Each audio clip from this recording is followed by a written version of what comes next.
John Dodson, a federal agent, says what he was asked to do was beyond belief. You were intentionally letting guns go to Mexico. Yes, ma'am. I mean, the agency was. An alcohol, tobacco, and firearms senior agent assigned to this Phoenix office since 2010, Dodson's job is to stop gun trafficking across the border. Instead, he says he was ordered to sit by and watch it happen.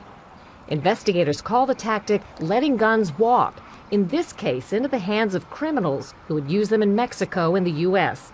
Dodson's bosses say that never happened. Now he's risking his job to go public. I'm boots on the ground here in Phoenix and telling you we've been doing it every day since I've been here. Here I am. Tell me I didn't do the things that I did. Tell me you didn't order me to do the things that I did. Tell me it didn't happen. Now you have a name on it, you have a face to put with it. Here I am, someone now. Tell me it didn't happen. Agent Dodson and other insiders say the gun-walking strategy was approved all the way to the Justice Department. The idea was to see where the guns ended up, build a big case, and take down a major cartel. And it was all kept secret from Mexico. ATF named the case Fast and Furious. He's got a bunch of cases. This surveillance video obtained by CBS News shows suspected drug cartel suppliers carrying boxes of weapons to their cars at a Phoenix gun shop. Those long boxes being loaded into the red car are AK-47 type assault rifles. He's armed again, carrying another, appears to be 5 boxes, hard case Pelican that would hold a pistol.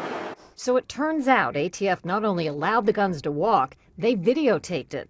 Documents show the inevitable result. The guns ATF let go began showing up at crime scenes in Mexico. And as ATF stood by, watching thousands of weapons hit the street, the Fast and Furious Group supervisor noted the escalating Mexican violence. 958 killed in March 2010, the most violent month since 2005. The same email notes, our subjects purchased 359 firearms during March alone, including numerous Barrett 50 caliber rifles. Did you feel that ATF was partly perhaps to blame for the escalating violence in Mexico and on the border? Yes, ma'am. I even asked them if they could see the correlation between the two.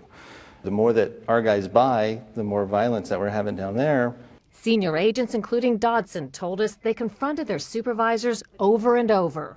And what was the answer? What did they say? If you're going to make an omelet, you got to scramble some eggs. There was so much opposition to the gun walking that an ATF supervisor issued this email noting a schism among the agents. Whether you care or not, people of rank and authority at headquarters are paying close attention to this case. We are doing what they envisioned. If you don't think this is fun, you're in the wrong line of work. Maybe the Maricopa County Jail is hiring detention officers, and you can get $30,000 to serve lunch to inmates. We just knew it wasn't going to end well. There's no way it could. Then, on December 14, 2010, Border Patrol agent Brian Terry was gunned down. Dodson got the bad news from a colleague. And they said, did you hear about the Border Patrol agent? And I said, yeah. And I said, well, you know, it was one of Fast and Furious guns. And there's really not much you can say after that. 2 assault rifles ATF had let walk nearly a year before, similar to these, were found at Terry's murder. I felt guilty. I mean, it's crushing. I don't know how to explain it. I mean, Dodson and a dozen other ATF sources have all told the same story to Senator Grassley, who's investigating. You've tried to get some answers from ATF. What's been the response? The response has been practically zilch. From the standpoint that documents we want, we have not gotten them. And I think it's a case of stonewalling. Dodson says he hopes that speaking out helps the family of Border Patrol agent Brian Terry. They haven't been told much of anything about his murder or where the bullet came from.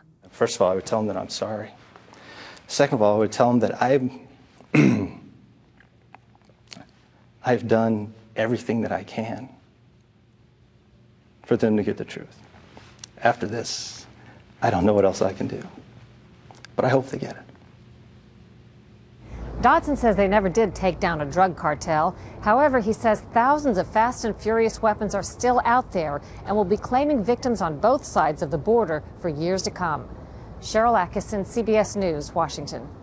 Late today, the ATF said it will convene a panel to look into its national firearms trafficking strategy, but refused to comment specifically on Cheryl's report.